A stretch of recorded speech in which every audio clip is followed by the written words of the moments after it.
Fantastic. Ah, Yep. how are you enjoying the computer though? Oh, it's really good. I'm enjoying it a lot. Cool, cool. Yep. Lots of gigabytes and Oh, yeah. stuff. You know it. All right. Hey, everybody, and welcome back to GC Squared, the show where we talk about things. Usually comic books and video games. Sometimes a little bit of real life kind of falls in place there, too. Yeah. Yeah. Sometimes that happens with comic books and video games as well. Sometimes a little bit, sometimes. So, hey, as always, I am joined by Sir Garrett, who is one of the G's when it comes to GC Squared. And when Garrett isn't breaking records at hot dog eating contests at his local county fair, he is a video game content writer for various places. He writes like video game guides, and I think you do reviews now, don't you? Mostly just guides, not really reviews. Well, that's okay, because like guides mean that you get to play like one game and get a lot of content out of that game. A review means you have to play a lot of game and get a little bit of content, right? Yeah, more or less. Yeah, that's the trade-off. So, Garrett, I am dying to know what you've been up to since we last talked. What have you been playing? What's been new, news, all that stuff? Yeah, so recently I've been playing games on my new gaming PC I just picked up. Woo! Put in like a cheering sound effect or something. I don't know. Something like that. Yeah, so I got myself a Lenovo Legion 5 Slim. And what it is it has about... It can vary, but it's between 4.3 to 4.9 gigahertz as the base clock speed. And then it has a 16 gigabyte RAM. And then also a 8 gig D drive. So yeah, enough to run most things. A lot of those numbers don't mean a lot to me, but it sounds impressive. To put things in perspective, if I play League of Legends on my computer and I set it to unlocked frames, I get 230 frames per second. There you go. Yep. Cool. So you can talk to me and you can play games, and now I have no solid guarantee that you're actually listening to me. That's correct. But anyway, so what I ended up doing was Kingdom Hearts 3 happened to be on sale on PC at the time, so I grabbed a copy of that, and I've been playing that. Oh, we can talk about Kingdom Hearts 3. I love Kingdom Hearts 3. Oh, yeah, that's a fun... I know you love it because of Toy Story. Yeah. I don't know if it's my favorite in the franchise, but that one world takes it a long ways for me. Yeah, exactly. I don't know if I'm allowed to mention the specific name, but I got an early code for a game before it's released to prepare content for it, so that's cool. You got the codes to Kingdom Hearts 4. You sly Sure. dog. That game is still like 15 years out. I know, right? I'm just that good. Oh, that's cool though. That's exciting. You have such a cool job. Yeah, but for obvious reasons, I can't actually disclose what it is. So yeah. Right, because if you just straight up tell me that it's Spider-Man 2 on the PS5, I'm going to be like real butthurt about that. But yeah, that's okay. Exactly. I wonder if review codes for that actually have gone out yet. Because like that's coming out, what, October? Something like that. I'm not sure. In my experience, usually for big games, you'll get a review code like a few weeks before it comes out. It's not terribly often you get one like a month before. I see. Oh, that must be a whole thing. You get the review code and it's like, okay, write a review for this, but it comes out next week. Ready, set, go. And then you just play like a banshee for the next week. And then it's like, the game was okay. Gotcha. Yeah, so there's that, and I've also been playing whatchamacallit. I've been playing Yakuza Like a Dragon on PS5, so that's been fun. Mm-hmm. Yeah, that's a RPGs, well, a JRPG like turn-based spin-off of the Yakuza series. So Oh, that's okay. fun. Yeah. So Yeah, right up my alley. because like I know the Yakuza series, so like that's very different from what the series usually is, isn't it? Oh yeah, it's very different, but the series has never been known for like its gameplay really, like having like really good combat or anything. So this is a good workaround for it. I see. Hmm. Wow, you've been playing a lot. Oh yeah, and I've also been playing like just a game I like to play for fun on the side. It's a game called Power Rangers Battle for the Grid. Okay, Yeah, I've been playing that, very good. and yeah, it's a fighting game. It's fun. It's gonna hold me over until Project L comes out. Don't know when that'll happen, but Project L is the League of Legends fighting game they're working on. Oh, neat. Yeah. And speaking of which, they announced a popular character, Yasuo, to be in the game, so that's cool. Yeah, we've only seen a handful of character announcements for it, though, so we'll see what happens. Yeah, yeah. Mhm. Very neat. I'm trying to think. I don't think there's anything else I've really been playing aside from that. Yeah. Very good. Very good. Sounds like you have a pretty full plate of games that you're going through right now, though. Oh, yeah, I stay busy with games. You know how it is. Yeah. We have like top secret projects, and then you're replaying Kingdom Hearts because why not? And you're playing a Yakuza spinoff, and you're doing a lot. You're a busy guy. Yeah, and that's not even counting the full-time job I have, but Oh, yep, I stay oh, busy. oh. And in the middle of it all, he still finds time to talk to me on the internet. What a Well, I guy. enjoy doing it, so it's fun for me. All right, so as long as it stays fun, you'll keep doing it. Gotcha. Yeah, exactly. So don't get boring. Shoot, I think that happened a long time ago. So that sums it up for me. So whenever Taylor isn't fighting through the various enemies that come busting through his door in the form of Kingdom Hearts enemies, he creates videos and also reads comic books. So Taylor, why don't you tell us about the world of comic books? All right.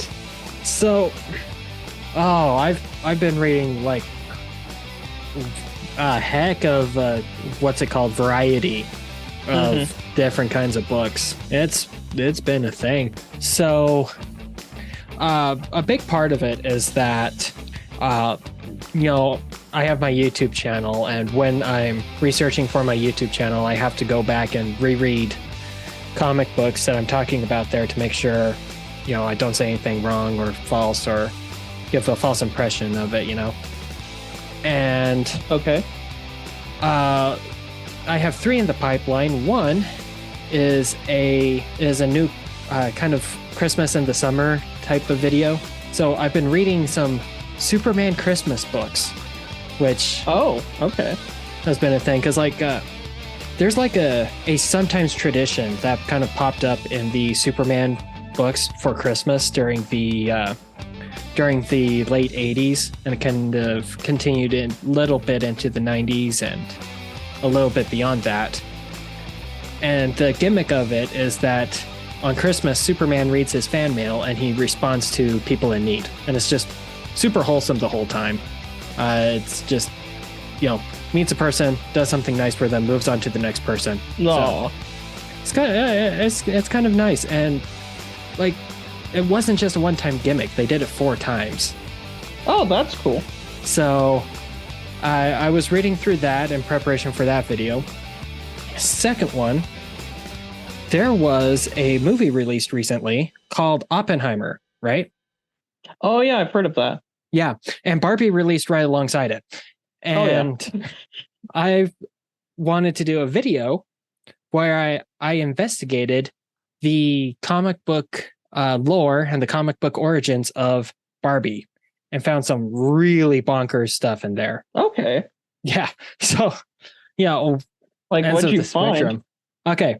So her first books show up in the early 60s, which comic books made for girls in the 60s is unheard of. That is incredible Mhm. that they like noticed that market and really tapped into it and really took it seriously. The books are nothing to write home about, but the fact that the books exist is interesting. Yeah, I get you. And then in the 90s, Marvel Comics was producing the Barbie line. And like, again, the books are nothing to write home about. The covers are. Oh, These are okay. some of the best covers I've seen attached to a comic book. And I was Okay. really surprised by that because like the concept of a really good cover, right, is that it gives you an exact picture of what the like the emotional energy of the book is supposed to be. Yeah. And they spoof just all of these fashion magazines. Every single cover looks like it could be put up in like a fashion gallery and it would belong there. That's cool. That is amazing and incredibly consistent. It's you don't see that level of artistic integrity very often in comics. Mm-hmm. So I was surprised by that. And I was surprised by some of the people who are writing this because they got like some real underground comics stars, legends to be writing this book. And I'm like, how? This is just like the throwaway kids book. Mm-hmm. but it's there. And apparently there was a little bit of drama between one of the writers and the editors of the book too, because like the editors for the book are the same people who are editing the rest of Marvel stuff. You know, it's Tom DeFalco was editing the Barbie book, but he was also, you know, editing Spider-Man and he was working with the X-Men team and he was writing Spider-Girl. So like, you know, it likely wasn't a big focus of his. Mm-hmm. And one of the writers, Trina Robbins, I think was her name. She pulled this power move to prove that the book could be utilized better. Took X amount of copies, we don't know how many, went to a Toys R Us and sold out very, very quickly. Oh, dang. Just to prove that, like, you know, there was a market for this kind of thing. Mm-hmm. But the book, as far as I can tell, sold pretty well. But it was a victim of like 1996's bankruptcy, the Marvel going bankrupt in 96. That was one of the books that was canned after that. Oh, that's unfortunate. It really is because like under Marvel, the book went more than 120 issues and it had two concurrently running series. That is more than 3 times the books that Spider-Man 2099 had. That is more than 30 times the books that the Incredible Hulk had in his original run. So it's like this book, by all accounts, was successful. And that's really interesting to me. Mm-hmm. And then the third group of comics I've been reading, I've been interested in going back and kind of reminiscing on the first like slew of comics that I got in my collection. We're talking like the books I collected when I was a kid. Oh, okay. Because at this time, Scott the Woz released a video where he looked at all of the video games that he got when he was a kid, through his childhood, which he defined as like the games he really didn't get too much of a choice in getting. Okay. And it was interesting. And I was like, you know what? I kind of want to investigate that. So I was looking at like some old Spider-Man books, some old Hulk books, Disney, Peanuts, Calvin and Hobbes, just kind of reminiscing along those lines. Okay, that's cool. Yeah, thinking back to my childhood, most of my comic book reading came down to Calvin and Hobbes. Read a fair bit of that. Then I also read a little bit of the Bone series. And I also would read, in high school especially, I read a fair chunk of manga. Yeah. Yeah, yep. I was never really a manga person, but that's a big part of that is because like by the time I would have gotten interested in manga, so like junior high school, when it would have been like more available, I kind of stopped reading comics cold turkey during that time. Oh, okay. Why was that? I got interested in other things. So like I was reading comics. I was looking back at it just now. And I read comics pretty consistently from the time I was 6 to the time I was 12, 13. Mm-hmm. But when I got to that time, I joined up the school's jazz band, and my focus really shifted to music stuff. So like I see. I asked for less comics and more like music books, and I Mm-hmm. spent more time thinking about jazz musicians than comic book artists. It wasn't until I was about 18 and I had my first semester at college that I remembered, oh, wait, I used to really love comics. I wonder what's going on with them now. And then really got back into it. Gotcha. Okay. Yeah, that's pretty interesting because for myself personally, I never really had a break where I wasn't playing video games, you know? Yeah. Yeah. I've almost always been playing video games even when I was in band in college or watching, anime or reading manga. I was also playing video games, but my thing was I had such a video game addiction growing up that my parents made a rule that I was only allowed to play on weekends. Oh boy. So I had to fill my time with other things, and then I would just. But then it put me in this awkward position where during the weekends, that's all I would do is play video games. Yeah, that's kind of the trade-off. Yeah, because I was, I was like, okay, can't play video games Monday, Tuesday, Wednesday, Thursday. Friday would come along. The second I got home from school, I would play video games till I went to bed around 10 p.m. And then I would rinse and repeat on Saturday and Sunday in essence and just play nonstop. Maybe it's because I'm more busy now than I used to be, but I don't play nearly as many video. That's what I find interesting is even though I play video games like every day now, I don't play as much as I used to when I was a kid. But I think that has more to do with the fact of when you're younger, you just have more time, you know? Sure. Yeah. Actually, now I'm really curious. What is your take on video game addiction? Do kids really get like addicted to video games? Oh, for sure. Okay. Yeah, what happened was I was so addicted to video games when I was young.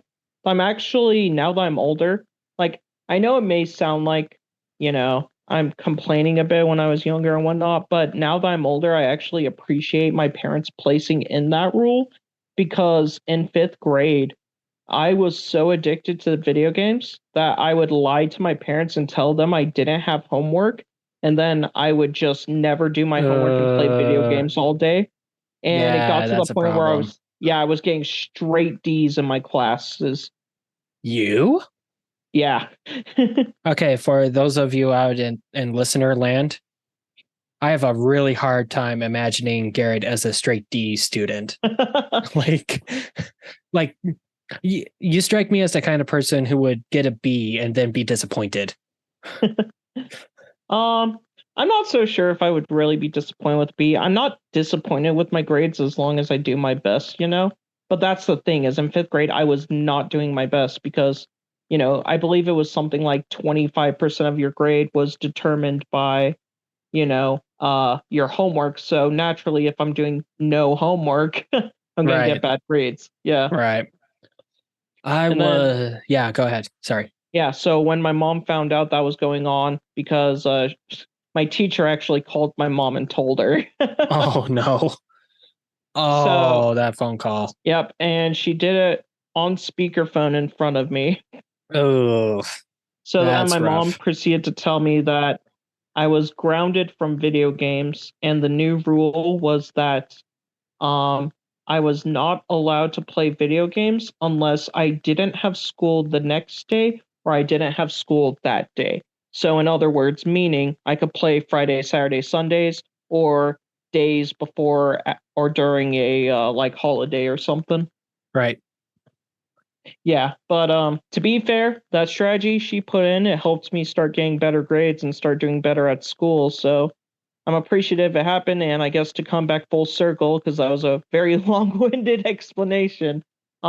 Yeah, I do think kids can be addicted to video games because I very much was addicted growing up. Yep. Yeah.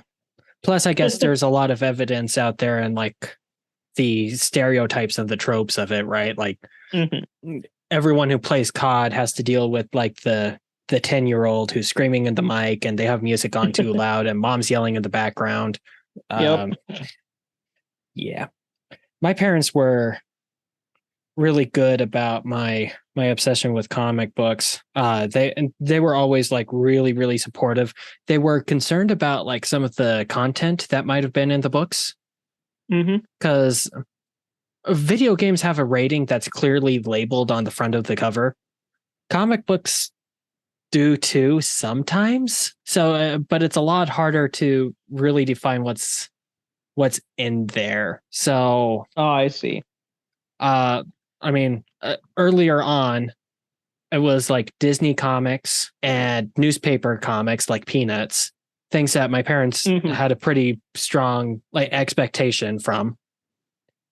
And then it slowly moved into like comics published in the 60s because they had like really strict content guidelines then. And that was something I got to explain. That was fun.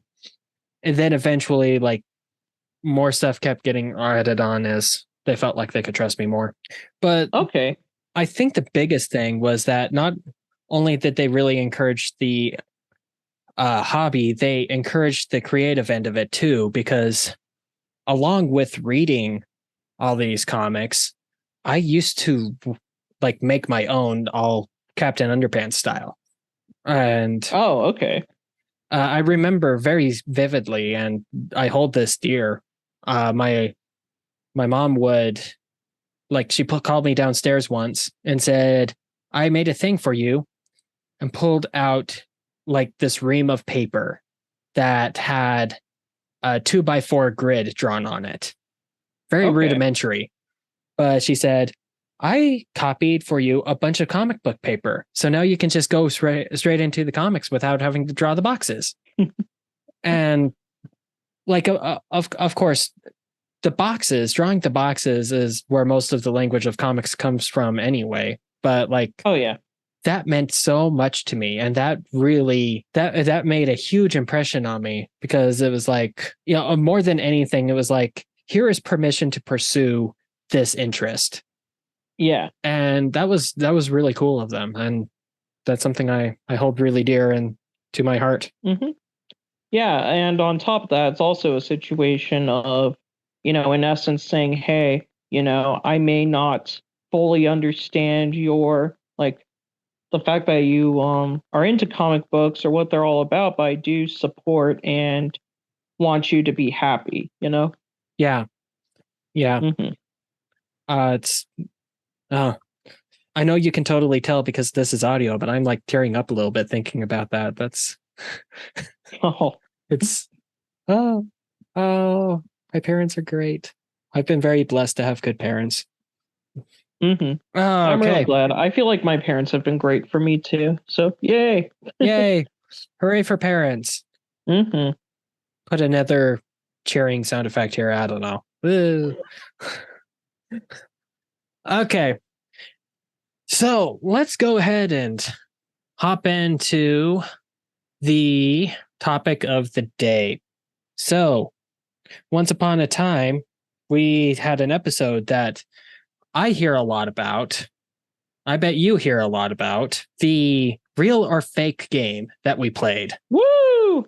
That was a fun episode. Got to learn a lot about like just some of the weird and obscure stuff that you wouldn't expect to see in like these various mediums. So we thought we'd go ahead and do a sequel. That's what today is. We're doing real or fake round 2. Yep.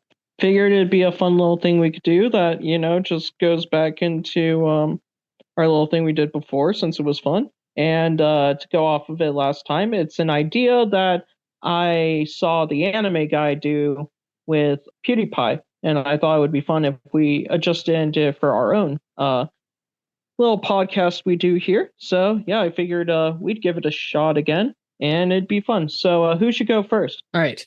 Well, I'll flip a coin and you trust me. Okay. Okay.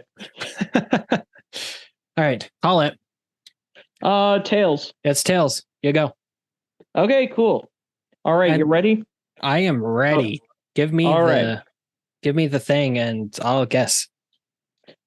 After a boy tries to go to the circus, his sister has a curse placed on her, so he must let himself become possessed by the Demon King in exchange for her being freed from the curse.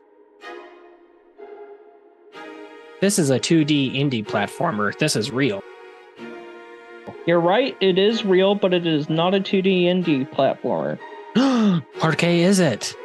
It is one of the first games. I don't think it was the first, but it was very early in the PS2 life cycle and was an RPG. Oh, well, there you go. It was a very quirky one called Okage, the Shadow King. Okage, the Shadow King. Funny enough, you can actually play it off of PS4, PS5, and like gain access to it by paying for the PlayStation subscription. Oh, nice. Yep. So it was a little cult classic game where it's, as the premises suggest, you get possessed by the Demon King Stan. Okay. They named the Demon King Stan. Yeah, that's his name. He's Stan.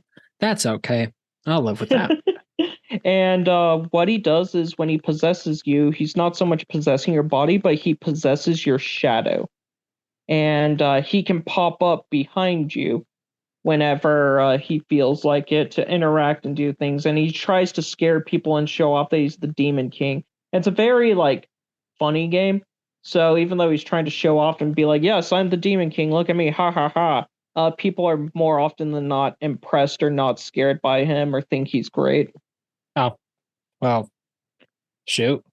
Yeah, so he feels like he has to take out the other evil kings around the world, so he makes you go around and do it as a servant. And a funny little thing, actually, that happens is the main character you play as, the default name is Ari, A-R-I. Mm-hmm. And the curse that your sister is inflicted with is the curse of Pig Latin. Okay. Yeah, so she can only speak in Pig Latin. That's an inconvenience right there. Oh yeah, it's very inconvenient. So yeah, your family in essence forces you to become, the servant to this to the evil king Stan. I mean, the evil demon king Stan. So because of that, you're then forced to follow him and do as he asks of you. Your family sounds like jerks. Kinda, yeah. You have to do this. No, I don't. This sounds like a Something- bad situation for sis, not me.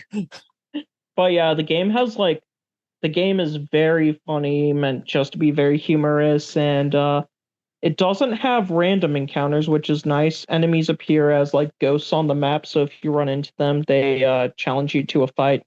I would appreciate that. Yeah.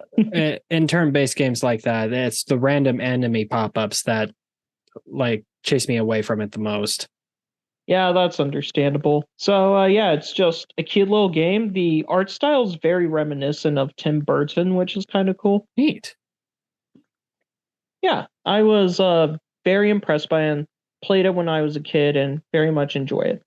Cool. And it holds up really well today. That's something to say for a PS2 game. Oh yeah. All right, All right. well, what do you got for me now?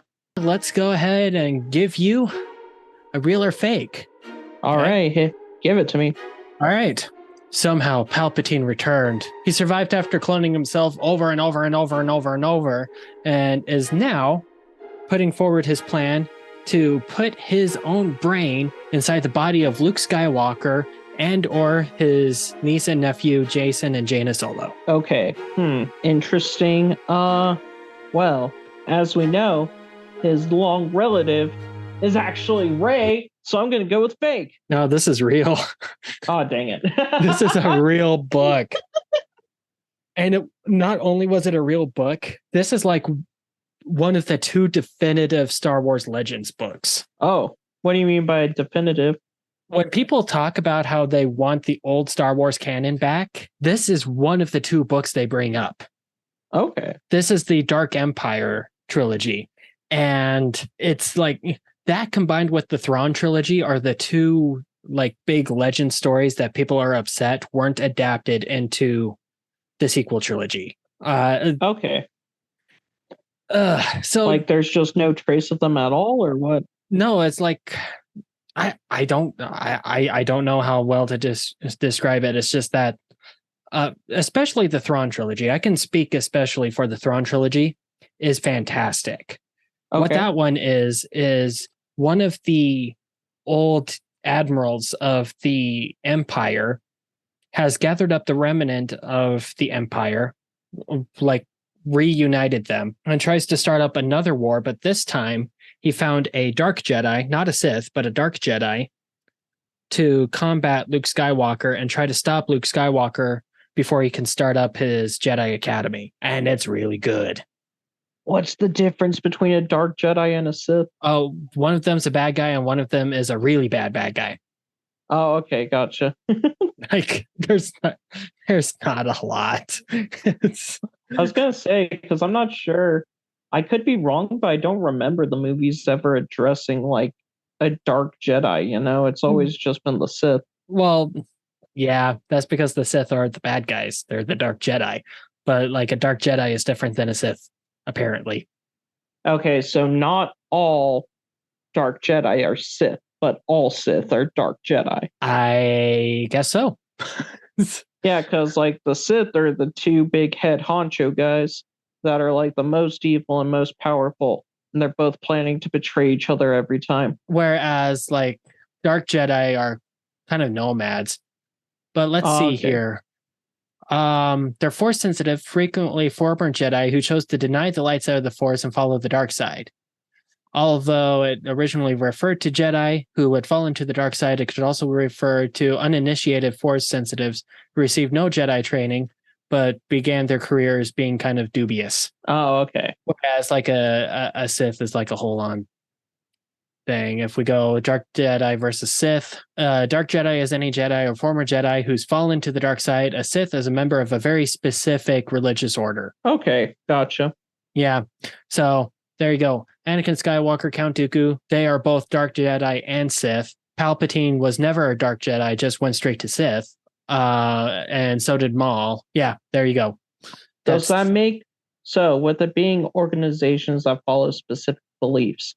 Does that then make both the Jedi and the Sith cults? Technically speaking, I mean, there is a school of thought out there. There is a school of thought out there that says that both the Jedi and Sith are flawed. Yeah, I've heard that before, actually. Yeah, and I want to stand on that, but more so, I want to say that the Jedi have been corrupted over time. More so than that, more than saying that the base idea is flawed. But that's the Thrawn trilogy. In Dark Empire, that's basically the storyline. And during the story, Luke Skywalker falls to the dark side, but then he comes back, and it's really, really, really popular amongst a lot of people. Like I said, it was kind of formative for the old Star Wars canon. So they tried to put like an essence of that story into the sequel trilogy, but it didn't execute nearly as well. And plus, I think it might have been the wrong audience for that kind of thing, you know, because like that is weird Star Wars, right? Like you have Star Wars and then you have like deep lore Star Wars, and that's kind of deep lore weird Star Wars. And deep lore weird Star Wars only works if you already like it. Okay, I getcha. It's like it's like Kingdom Hearts. I was just about to bring up Kingdom Hearts. Yes, it's like Kingdom Hearts. You can enjoy Kingdom Hearts, or you can enjoy Kingdom Hearts and know all the intricacies of exactly what Organization 13 is and why they do the things they do. Or better yet, there's the people who like Kingdom Hearts, and there's the people who actually know what Kingdom Hearts is. Very true. That's the difference here. Well, so, it doesn't help that Kingdom Hearts is a different thing in each game. Yeah, I don't know what Kingdom Hearts is. I like it, but I don't know what it is. Okay. Okay, well, that's a deep dive for another time. That's a deep dive for another time. That'll take a whole episode. Oh, okay, yeah. That'll be a deep dive for like a quiz episode where like I'll quiz you on very like obscure Kingdom Hearts lore, and you'll quiz me on very obscure like Spider-Man lore or something. Oh boy, that could be fun. Put that on the magical list of wonder. Yes, to the magical list of wonder. Basically, the problem I think that you can boil down the sequel trilogy to is that they were listening to all the wrong people the entire time. It's like at first they're like, oh, well, we'll just recreate the originals. Then people started complaining. We'll say, we'll do something completely different. And it didn't fit and it didn't work and it wasn't executed right. And then they said, okay, well, we'll copy some of the stuff from the old Legends canon. And it didn't work. Because again, there's a whole different caliber of fan for Star Wars that's going out and buying extra comic books like that than there is the general public who's going to go watch Star Wars in theaters. Okay. That's my take on the whole thing. It's probably a hot take, but I'm going to live on that hill now. Your turn. You know what? Fair. All right, hit me. All right, my turn then. Okay, random number generator, go. Okay, that's the one we're going with. Now I pull back up the list. You ready? Yeah. Okay. A squirrel discovers all his nuts for the winter were stolen, so he attaches machine guns to his arms and fights the birds that stole them. Oh, I hope this is real. That sounds great. That sounds like a sequel to Conquer. I think it's fake. You think it's fake? I think it's fake, but it sounds great. You're right, it's fake. Okay.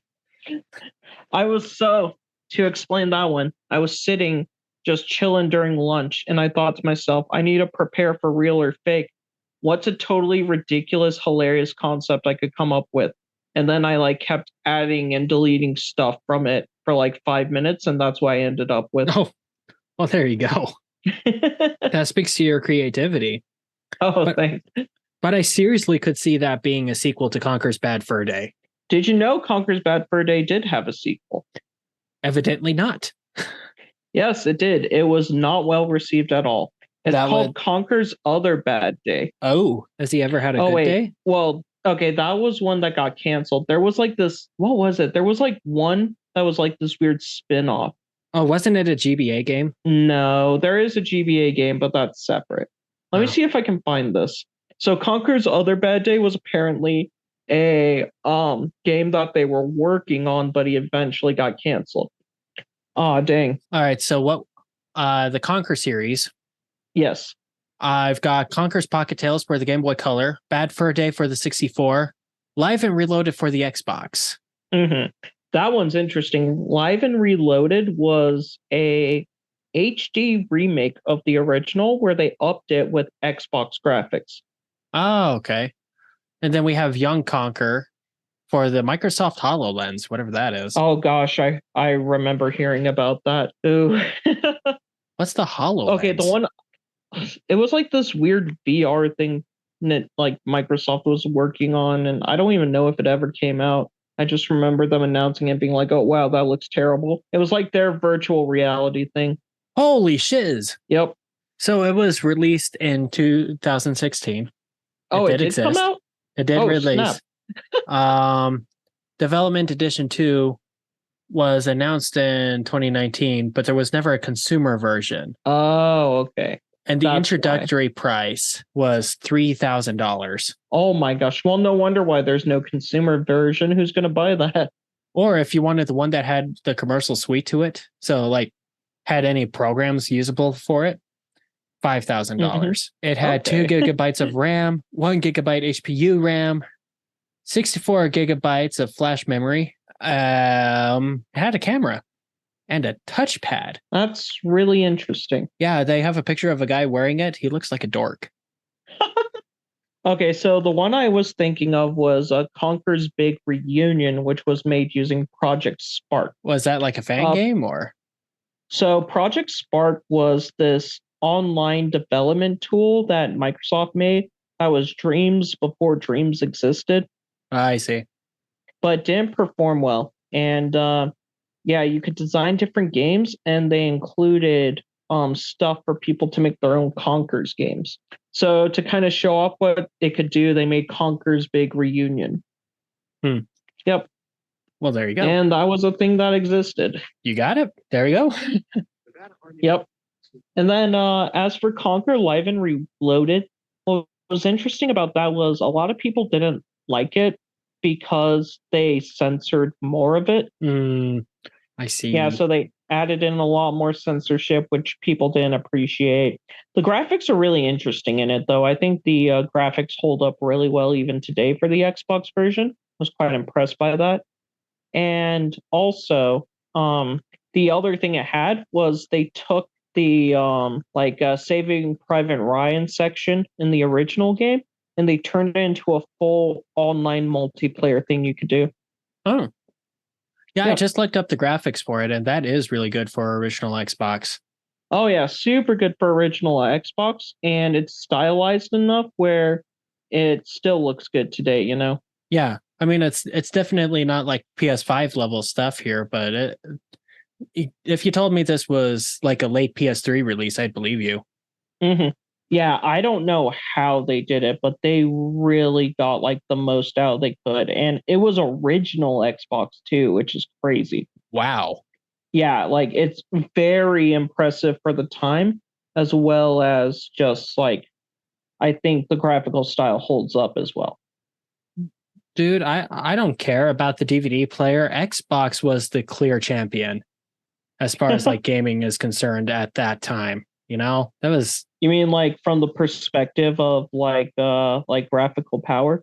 graphical power, just hardware power. Like it just blows the competition out of the way. I mean, the competition wasn't great. It was just, the GameCube and then the PS2. But like the PS2 was great. The Xbox, though, that was a powerhouse. The irony of the GameCube is what ended up harming it the most is what Nintendo was trying to do to protect it, and that was using their specialized GameCube game discs to prevent piracy. But that ended up harming the console a lot more because it couldn't store as much data. Yeah, I mean, the disc isn't even half the size.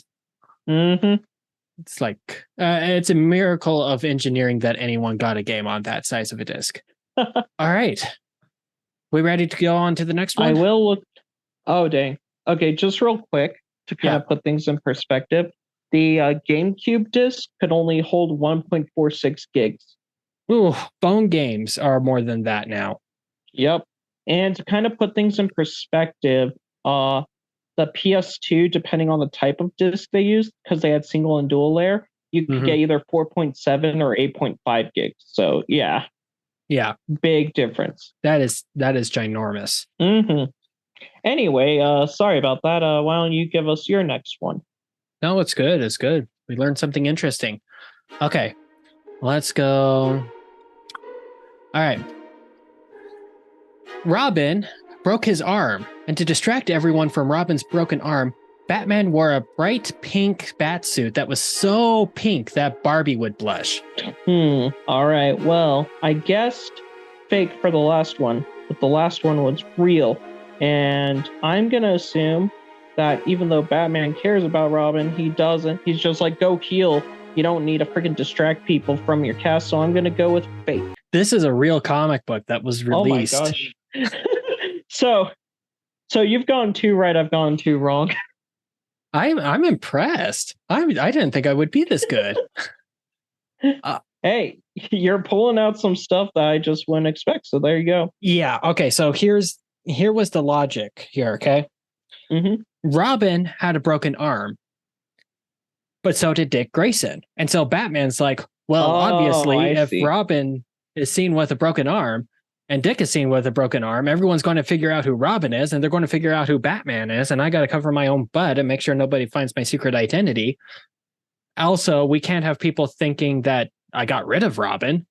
So, Robin, you hang out on the sidelines and I will wear a different colored Batman costume every single day to distract people from your broken arm so no one will notice your arm is broken. And yeah, he had a zebra print one. He had a rainbow colored one, just all the rainbow colors. And he had one for each individual color. And one was a bright hot pink. And it is like the most in your face thing ever. That's great. Let me see if I can find you the issue. Yep, here it is. It is Detective Comics number. Come on, tell me what the number is. 241, it looks like. 241. Oh yeah, I just found the front cover for it. Yep. Detective Comics number 241. But Batman, last night you wore the green costume, and tonight you're wearing the red. That's not red. Robin is wearing red. That is pink. That is the most pink thing I've ever seen. I like how his arm is perfectly positioned where you can't see that it's broken. Yeah, that's but that is a Batman comic that you could buy. I wonder what the going rate for it is, though. Let's see if anyone has it on eBay. Because like Batman 241, because the concept, it's gotten more. I looked up Batman 241. That's the wrong series. Detective Comics 241. It's going for about $500 now. Oh, okay. Dang. You can get it without the cover for $148, but I mean, the cover is what you're paying for. Dang. Wait. I'm surprised people sell comic books without the cover. Is it just they've been damaged and don't have it anymore, or what? It's depending on the comic you are trying to sell, it might be worth your time to do that. Because like, let's see, when you and I went to Torpedo Comics at one time, there was what was it? There was a single page from Batman #1 that they were selling, and it was selling for like a couple $1,000 because like it's that important of an issue. The value of a comic is completely based on how important that issue is, and then the quality of that comic. And it's not an equal relationship. If you have a really high quality comic, but nothing important happened in it, it's not going to go for very much. But if something really important happened in that issue, but you're missing a couple of pages, you could still sell it for money. Okay. So with that in mind, though, is there like also a factor of rarity into it, where the rarer it is, the more expensive it becomes?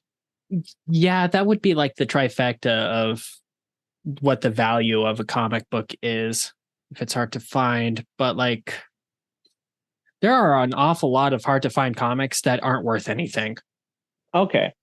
It's just, it's a supply and demand thing. And what really drives demand is whether or not something important happened, or if it became like a cultural touch point for that character. In recent years, this particular book has gotten a lot of attention because it's like, oh, hey, we can make multiple pop figures out of this, or we can make multiple action figures, or we can reference it in a TV show and it would be funny because it's like that memeable. And because it became a meme, it became more valuable. Gotcha. That's an interesting contrast, because with video games, it's never really about the cultural significance or the quality of the game itself. It's almost always about the rarity, the condition of the game, and then the like if it's complete or not.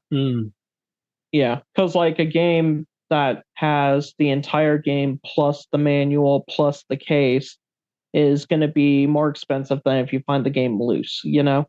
Right.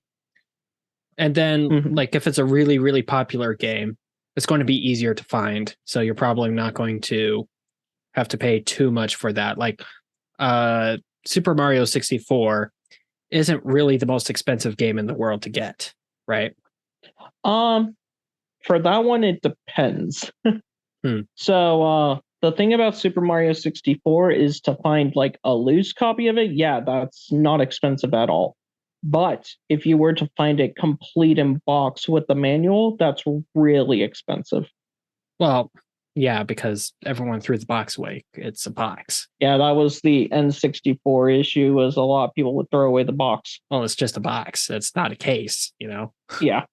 So to kind of put things in perspective, you can find a loose copy for like 15 to 30 bucks, but then this is just with a quick online search, but you're not going to really find a complete in box copy for like under $100. Well, there you go. Yep. So yeah, that's kind of a big aspect of video game collecting. is that completeness is a huge part of it. Yeah. Well, like condition is a big part of comics too. Like if the tiniest scratch on a specific issue can really lower the value of it. I see. There's depending on the issue still, if your comic book is complete trashed, you can still sell it for something. People will still buy a fragment of Action Comics #1, Yeah, I getcha. I guess that's what I meant by the difference wasn't, obviously the quality does matter with comic books and that's going to play a role in it. I was more referring to not so much the quality aspect, but the fact that like cultural significance and what it contributes to the story and the actual like content of the comic isn't as important for the pricing of a video game. I see. Yeah. Yeah, so more in that regard. Right. Well, Mhm. in comics, they call them like key issues. And key issues are where something happened that would change the book going forward. And one could argue that every issue is a key issue, but like when we're talking keys, we're talking like first appearance of a major character or first time a new artist started drawing the book, things like that. Or like maybe if a huge plot point happens that changes a ton of things about the character. Right, like Gwen Stacy dying. That's a key issue. Exactly. You could almost think. Have you seen Spider-Verse yet? Across the Spider-Verse? I haven't, unfortunately. Life got busy. I just never got around to it. No, I totally get it. But I was going to use a term from that movie, and now I will not. So ha. Okay. All right. Hey, your turn. All right. So let's see what the random number generator gives me. All right, that's what it gave me. You ready? Yeah. Okay. A woman leaves her hometown to become a chef, but chefs in this world are master fighters.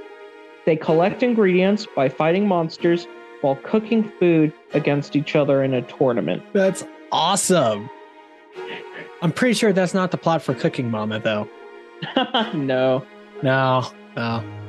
Gosh, I could see this being like a Sega game, but I haven't heard of it. I'm going to say this one is also fake. You think this one's fake? Yeah. It is real. Oh, that makes me so happy. Okay, tell me a little bit about it. Okay, so this one's called Battle Chef Brigade and is actually an Adult Swim game. Oh. Yeah, so it kind of it's really interesting. It's a 2D side scroller with a very like comic booky cartoon style that I think you would appreciate. So I suggest you actually look it up real quick. Yeah. What's it called? One more time, Battle please. Chef Brigade. Chef Brigade. We only have 10 minutes left, just FYI. Oh, okay, gotcha. Okay. Ooh, okay. Okay, I see what's putting down. Yeah, so the way this game works is you playing as the chef that's entering this tournament and playing against, just other chefs, and you're trying to cook a better dish based around a certain theme. And you have to do like this combination thing with your dishes. You have to cook an individual dish for each of the 3 judges, and whoever does it best and gets the better score wins. But to get your ingredients, you have to leave the building, go out in the wild, and kill monsters and collect parts to bring it back and cook. That's awesome. So, so like they have like the side-scrolling bit, and it looks like a puzzle bit for the cooking. Yep. Oh, I'm so happy this is a real thing. I kind of love this. Yeah. It's relatively cheap to get too. It's only like $20. $20 on Steam. Yep. And it has a 10 out of 10 on Steam. Wow. Oh yeah, people love this game. It's so good. Cool. I've played it. I've really enjoyed it. It's a solid game. Highly recommend. And it's more action-based combat, so I'm sure you'll appreciate it. And it's on PS4. Hey, I have a PlayStation 4. Yeah, it's only $20 on PS4, so there you go. Cool. If you ever want to play it, give it a shot. Yeah, like this is neat. Oh, I just double-checked. PS4 has a demo you can check out. Oh, that means I can play a little bit. Oh, cool. Okay. I'm going to have to download the demo. I'll let you know what I think of it in the next episode. Oh, yeah, sure thing. Oh, that's cool. I love this game. I feel like I learn a lot while playing this game. yeah, it's a really cool, really fun one, and yeah, I would highly recommend at least trying out the demo for it. Cool. Will do. Will do. Oh yeah. So I believe it is my turn now, right? You talked about Yes, cooking. I believe so. Yeah. All right. Mm-hmm. So real or fake? The Animaniacs find a machine in Dr. Scratch and Sniff's lab that allows them to jump into any classic movie, and then they embark on a trip to change all the endings of all of the movies that Warner Brothers ever made. Oh. It's time for Animaniacs. I'm gonna go with real on this one. You're not doing very well today. That's fake. Dang it. What that is if I had the opportunity to write something for the Animaniacs, that's the story I would go with. That would be a really fun story. Yeah. And I would have them start from like the very beginning, take it all the way to the end. So they mess up Casablanca, they'd mess up Batman v Superman. We'd make a couple of jokes about the Snyder Cut. We mess up okay. Green Lantern, then we go mess up the Wizard of Oz. And it sucks because like this year would be the year to do that with, because Warner's celebrating their 100th year anniversary. Like this is the story for that, you know? I see. But yeah, if I were to write the Animaniacs, that would be the story that I would do. Okay, that'd be awesome. It would be. But to tie it kind of back together, the Animaniacs do have a comic book series out there, or they did in any case. And it was basically just more of the show, but in comic book form. Okay. Anything notable from those comic books, though? Not so far. It's like, not as far as I know. I really haven't looked too far into the Animaniacs comics. I mostly just know that they exist. Okay, I gotcha. Yeah. If I were to do a very, very brief search here, though, and look up Animaniacs comics, the Animaniacs comic is a comic book series based off of the TV series of the same name. And it went for 59 issues, published between 1995 and 2000, which is significant. Okay, if you want the significance, it's significant that it ran 2 years after the show ended. Oh, okay. Which I see a lot, particularly from DC Comics, who published this, because Warner owns both. But I noticed that when Warner that makes comics based off of cartoons, the comic usually does outlive the cartoon. Huh. Why do you think that is? I have no idea. Maybe it's because it's just cheaper, or maybe comic books have a different audience than TV shows do. If I were to pull out a specific example that I'm thinking of, oh boy, the internet will make fun of me for saying this later. So, My Little Pony, right? Yeah. The show is made with little girls in mind. Yeah. The comic books are not. Okay, I see. Because, like, again, the people who are crazy enough to go out and buy extra media are on a different level of fandom than the people who are just passively watching the show. That's just how it is everywhere. Okay, fair enough. And the people who are going out and buying like My Little Pony comics to keep the same theme going here, they're not the little girls that are watching the show on Netflix on repeat. I getcha. So a lot of it, I think, comes from that. Animaniacs was incredibly popular with college age people. And it was popular enough with kids, but it's the college age guys that are buying into the extra media. So I imagine it was probably them that was keeping the comic book alive. Gotcha. That makes sense. Yeah.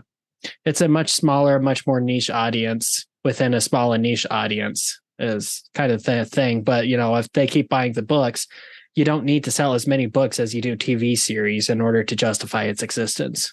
Okay, I see. All right. But yeah, let's see. Batman, the animated series, went on longer in comics, like substantially. Superman, the animated series, went on way longer in the comic book than it did as a series. Looney Tunes, Donald Duck, Mickey Mouse, like that whole core Disney thing, they've lasted in comics longer than they did in cartoons. Yeah, that kind of thing. That's been a trend that I noticed, and I can only guess as to why. Okay, interesting. Yeah. Yeah. Hmm. All right. I think it is your turn now. All right, sounds good. So I have two left. So now I need to pull out a coin flipper. Tails. You're gonna call tails? I'm calling tails. Okay. It doesn't matter if I call tails. Heads and tails mean Yeah, it something really else, doesn't. I but don't know like why you were calling it. I'm excited. I'm excited for the coin flip. All right. Ready to hear what this one is? Yeah. All right.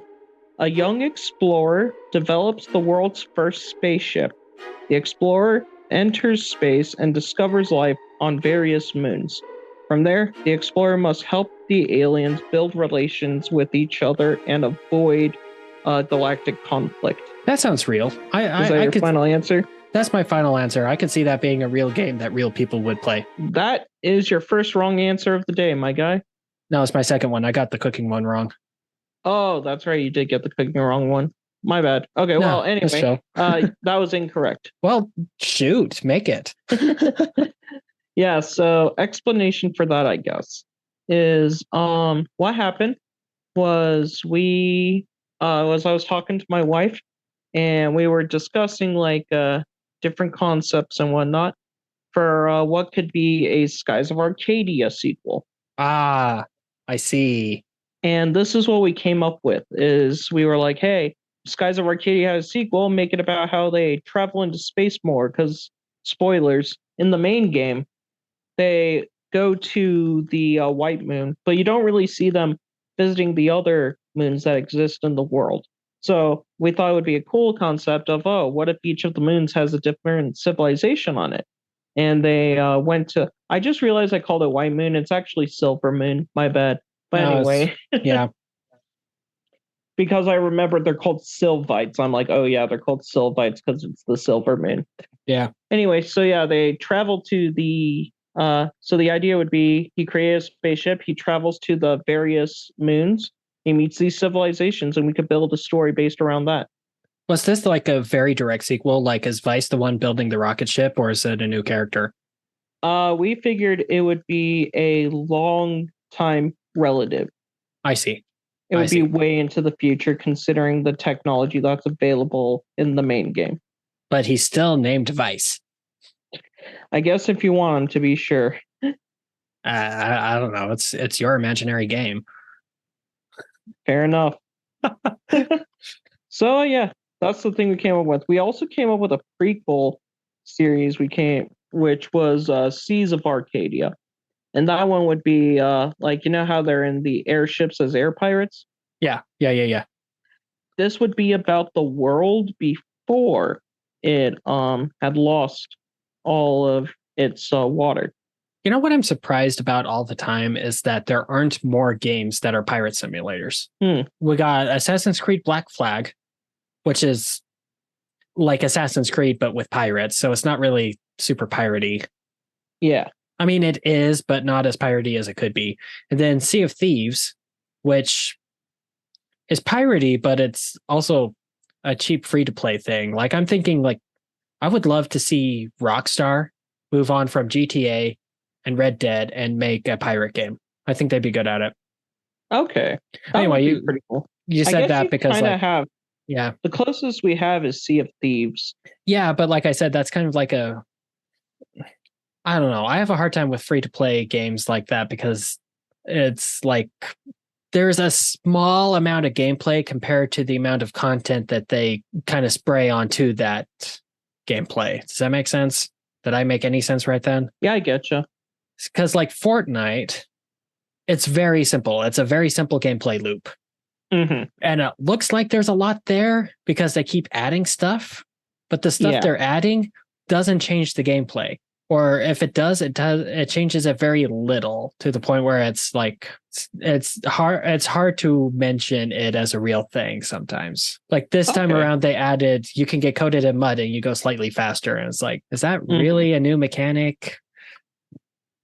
But yeah, I get you. So like with free to play games like that are built to last literally forever, I question whether or not like the extra content they add onto it is worth the price of admission. Yeah. I don't know. I don't know. I don't know anything about video games. I'm the comic book side of things. Fair enough. All right. But that sounds, they both sound like fantastic games, and they both sound like great RPGs that should have been made, but yeah. Yeah, unfortunately, they were ones that never really came to be. What you gonna do? We should put Talking About Skies of Arcadia as like an episode on the Magical List of Wonder. Yeah, I think that'd be pretty fun to do. That could be fun, and we could maybe get a guest appearance, but I I don't know. gotcha. We'll see. You know what I'm talking about. Okay. Cool. My turn now? Yep, your turn. All right. Heads or tails? Let's go tails. Superman runs a money laundering scheme to rob some criminals of their money that they got illegally through investment shenanigans. And in the process, Superman becomes a multimillionaire.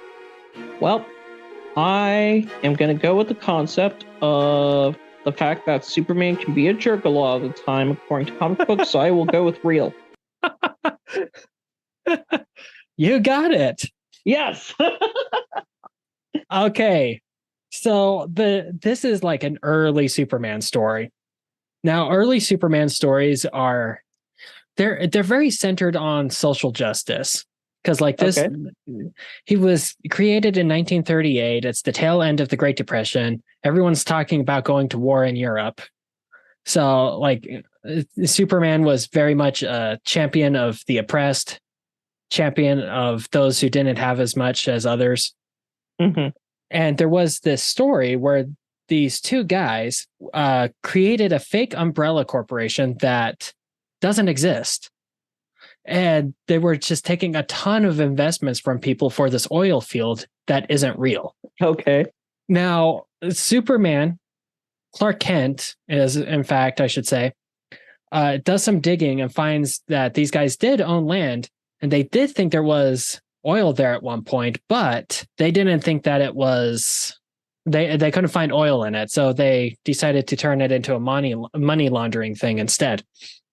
So Clark goes into disguise as this guy who buys up everybody's shares in this company at a slightly higher price. He just like blows all of the money that he had on it to get back at these guys.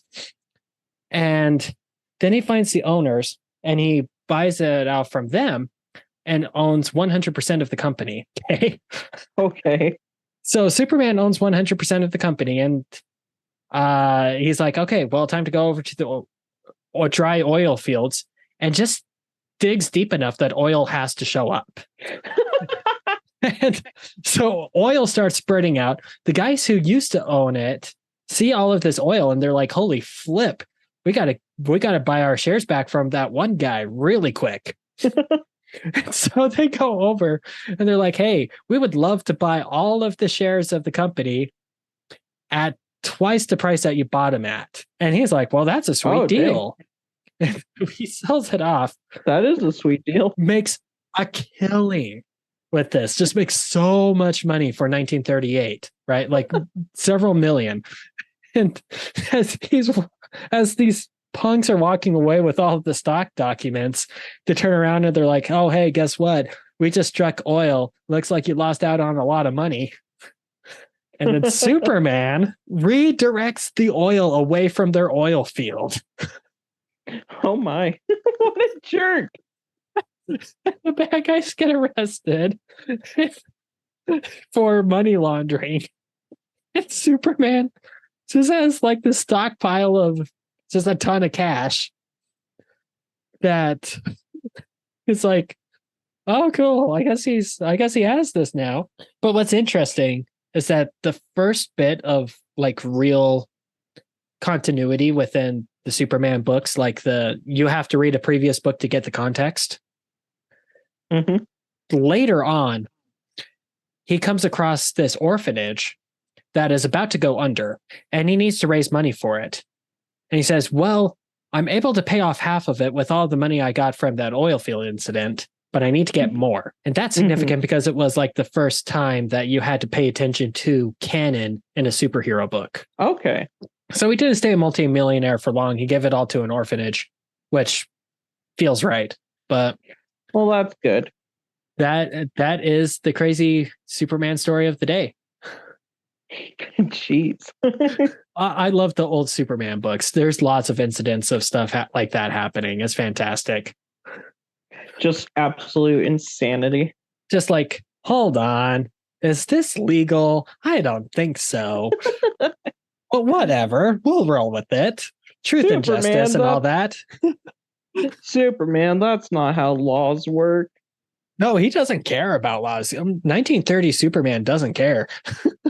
Fair enough. What are they going to do? Arrest him? That's his whole attitude. There's another one. This one is really famous. And I'm going to tell you it. It's going to ruin the opportunity to use it later. But Okay. this one is really famous. He meets these kids who have started robbing houses for some dude. And he grabs the kids and he gets like their ringleader who's forcing them to rob all these houses, sends that guy to jail, and realizes, wait, these kids are on a bad path because they don't live in adequate housing. But I do know that there is a government program that Roosevelt put in place where if a significant natural disaster happens and destroys your buildings, the government will come in and build cheap, cheap subsidized housing, the projects as we now know them to be. And so he straight up tells the kids to evacuate the buildings, tell everyone to take all their possessions and leave the buildings, and destroys an entire city block so that the government has to go in and create cheap subsidized housing that would be better living conditions for these people. That's insane. And like he becomes a wanted criminal after that, right? But like the police keep getting asked about it, and they're like, "What do you expect us to do? We can't arrest him." It's like the guy just destroyed a city block. Yeah, he destroyed a city block with his bare hands. What do you want us to do? Look, if we try to arrest him, he'll just fly away. If we try to shoot him while he's flying away, the bullets will just deflect off of him anyway. Yeah. Yeah, that's the thing. I love 1930s Superman. It makes me so happy. That's insane. Pre-war Superman. He's a whole thing. Gotcha. Completely different character. Your turn. Let's get your last one. All right. So last one. We're ready? Go for it. Heads or tails? It doesn't matter. So there's only one left. Yeah, you're right. So anyway, okay. After two warriors fight in a stadium, a group of monsters attack, so they have to team up to fight off the monsters. A bad guy then shows up and kidnaps a princess who was attending the fight by turning her into a statue. The warriors become separated during the fight, and they must build an army to defeat the villains. That's awfully vague. Yes. Because it's a real game and it's like a big famous game, huh? What do you think? I think it's real.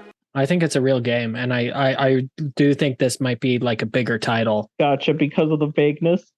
Because you're being extremely vague about it, yes. Okay, this is the storyline for the Subspace Emissary in Super Smash Bros. Brawl. Yeah, there you go. On the button. Yep. Hammer, meet, nail. Okay, Dr. Horrible. You introduced me to that thing, and I've watched it twice since, and I keep listening to the songs. It's just so good. I was listening to the songs today. It's so good. I told you would like it. A man's gotta do what a man's gotta do. So, I guess to get people up to date, one time while Taylor and I were hanging out with each other, I showed him Dr. Horrible's sing-along blog because I found a Blu-ray copy of it. I was like, you gotta watch this film. It's amazing and you're gonna love it. And like I heard about it prior to that, but like not enough to be able to like I didn't know anything about it. I just knew that it existed. People have like there was a time for a while where people would tell me it was their favorite superhero movie. But then I'd look at it as like, this is cheap. And now that I've like studied movies, I can appreciate exactly what they did with that. because like it was made during a writer's strike. All of the actors did it for free. The director did it for free. Like it was just a passion project people wanted to do for fun. Oh yeah, it was straight up Joss Whedon's passion project. He was all like, "This is something I've been wanting to do, but I've just never had the chance to because who's going to fund it?" type deal. Right. And apparently, what the original plan was just to record everybody's webcams, but then they're like, we could get together. We could do this really quick. We could do it in like a week. And so they did, and it's fantastic, and I love it, and it's so good. And the music sounds like it's just one guy with a synthesizer. It probably was. But I really like it, and I keep getting the Bad Horse song stuck in my head. Bad horse. Bad horse, bad horse, bad horse. He rides across the nation, the thoroughbred of sin. It's awesome. Yeah, very solid film. It's niche and a bit strange, but very entertaining and hilarious. So if you want a good laugh, I recommend watching it. Yeah. It comes high on my recommendation list as well. Oh yeah, it's only like 50 minutes altogether, so it's a quick watch. And it's just on YouTube too. Like it was a web series to begin with, so it lives on the internet. You can just watch it. No issues there. And yeah, it was made with a budget of like $12 and a hamburger, but they got their money's worth out of it. Oh yeah, solid jokes. Solid cast, like pretty big names in there, like Neil Patrick Harris and Nathan Fillion. And they bring their A game with it. I believe all of their performances, like Neil Patrick Harris, he stole the show in that whole thing. Oh yeah. And Nathan Fillion, of course, he wasn't bad. Did you hear that Nathan Fillion is Green Lantern now? What? So he is? James Gunn is making that new Superman movie. I brought that up before. And in this one, he wants to add in other superheroes and some more obscure ones. So he's bringing in Guy Gardner, who was the Green Lantern of like the very early 90s, very late 80s. Think Clint Eastwood as a Green Lantern. Very dirty, hairy, very not by the books kind of guy. And Nathan Fillion is going to be playing Guy Gardner. Huh. Yeah, that's what I said. That's really interesting. I said, huh. All right. Anyway, Subspace Emissary. Got it. Sounds good. Yep. Smash Brothers Brawl. We even talk much about Smash Bros. Because what's there to say? It's a bunch of... You get your action figures together and you mash them together. Smash Brothers. Yep. All right. Yeah. Brawl. Yeah. I was just going to say Brawl was very divisive at the time when it was released, but I think it's like you go back and you play it and it can be a bit finicky and feel a bit slow. But I think it has a special place in a lot of people's hearts. It's the first one I played competitively, so I know it has a special place in my heart. Well, look at me. I'm Garrett. I play video games professionally. Ugh. Well, I mean, I never was like professional competitive, mostly just playing in like tournaments at school and college and stuff. Nothing much crazier than that. Sure. I don't know. I went to a tournament with you once. You won money. Yeah. I won just barely under the money I paid to enter it. Hey. I entered that same competition. I was out in the first 2 rounds. Fair enough. I had so much time after that second round that the guy started giving me Smash Brothers lessons because we had that much time left. Dang. Yeah, that's how good I am at that game. I'm a little bit better now. That was going on. Well, that's good. I'm not good at Smash Brothers, but you know this. When Smash Brothers on the Switch was released, Garrett came over to my apartment with a few other friends and we played it. We played it for like 8 straight hours. And I won a total of 0 times that entire night. But ever since Sora showed up, I've gotten a little bit better. Like I can hold my own now. So okay. Added Sora to your arsenal. That's good.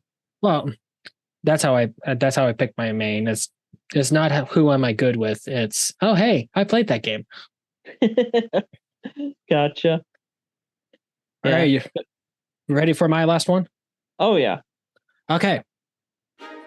So in the year 2099, Norman Osborn has somehow been able to put himself in suspended animation, and he comes back out of it in the year 2099 and finds that Miguel O'Hara has taken up the mantle of Spider-Man. So to taunt him, he goes over to Miguel's house, kidnaps his girlfriend, and drops her off the George Washington Bridge. Okay. So the fact that involves Miguel O'Hara and it is Spider-Man 2099 does match up. I think you're saying that to throw me off, so I'm going to go with fake. Well, your instincts are really good on this one because it is fake. Okay. I would read the heck out of that story, though. That could be great. Yeah, it sounds really interesting. Was it like based off anything in particular or not? Well, it's kind of been the Green Goblin's niche that anytime he wants to play psychological warfare, he'll fight Spider-Man at the George Washington Bridge because that's where Gwen Stacy died. Yeah. And Gotcha. he's done this a lot. Like it's always the bridge. Anytime the Green Goblin shows up, they meet at the bridge. It's just a thing. And in the canon of all things, Alchemax, the evil corporation from Spider-Man 2099, was revealed to be a subsidiary of Oscorp. Now, okay, all of that combined, I could see this being a realistic story that they could justify happening, saying that Norman Osborn put himself in suspended animation after his final fight with Spider-Man, wakes up, finds out Spider-Man still exists in 2099, loses it, and fights him. Okay. That's the thing I could see happening. Yeah, that would be really cool, actually. I'd be down to see more of the Green Goblin overall. You know, I always find Green Goblin to be an interesting villain. Yeah, and like he's not like the Joker where he's used all the time either. He he showed up a lot of times in the movies, but in the comic books he's not used as often as you would probably expect him to be. Yeah. Right now, Norman has gone through like a big redemption arc, so he's pretty heavily in the books right now. But I mean, like I said, he's used a lot more sparingly than the easy comparison, the Joker. So that, and plus, I think that could be an interesting premise for a 2099 book where Miguel is now dealing with the problems of Peter when in the rest of the book, Peter has solved all his problems. Gotcha. So with all that in mind, then, would you say also that the Green Goblin is used more or less than Venom? Oh, that's a question and a half. I would say he's used less because like you think about, because like Venom had his own long running series for a while. Oh, that's true. And the Green Goblin, as far as I know, never really had his own series. And then, you're Venom telling me you never read? I mean, it might have existed, but I don't think so. Now I'm going to have to search for it. We have about 6 minutes in this recording left. Gotcha. I was just going to make a joke saying, what, you haven't read Green Goblin 2 Electric Boogaloo? Oh, ha ha ha. Okay, so it looks like he did have yeah, I'm hilarious.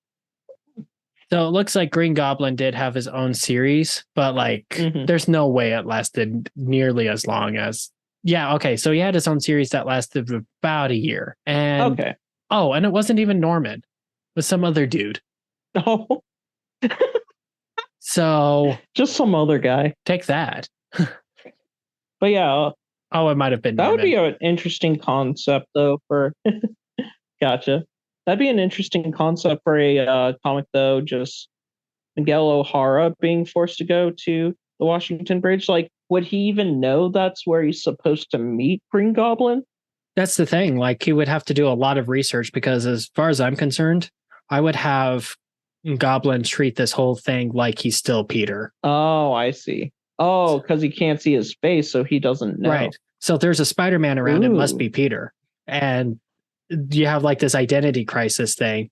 And then I would have the story end where Miguel is like, oh, no, I'm not Peter. Look. And he takes off the mask and Goblin loses it more and he falls into the waters below. And that is the final bit of the Green Goblin. That's how I would kill him off.